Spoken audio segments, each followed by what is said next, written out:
श्री वल्लभाधीश की जय। शिक्षापत्र 10 શ્લોક 1।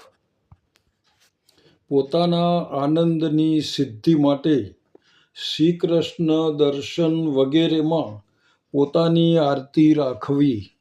શ્લોક 2।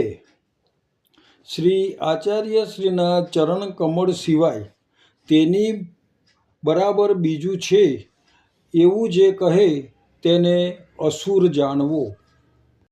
શ્લોક 3।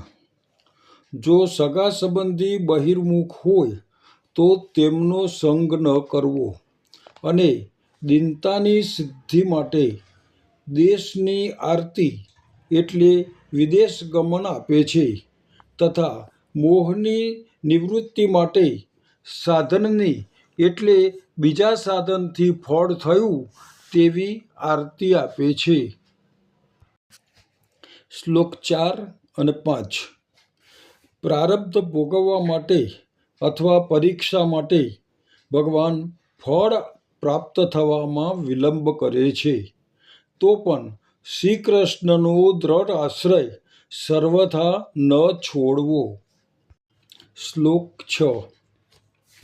શ્રી કૃષ્ણ પોતે જ સદા આનંદરૂપ છે, તે પોતાના ભક્તને આનંદ આપે જ છે, માટે ચાતક પક્ષીની જેમ આશા અને વિશ્વાસ રાખીને રહેવું।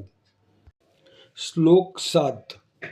જેમ રોગી તે રોગનો નાશ કરવા માટે કડવી દવા ઔષધિ ખાય છે તેમ સંસારની નિવૃત્તિને માટે લૌકિક દુઃખ સહન કરવા। શ્લોક 8। પ્રભુ પોતાના ભક્તનું કદીય અહિત કરતા નથી તે જાણવું।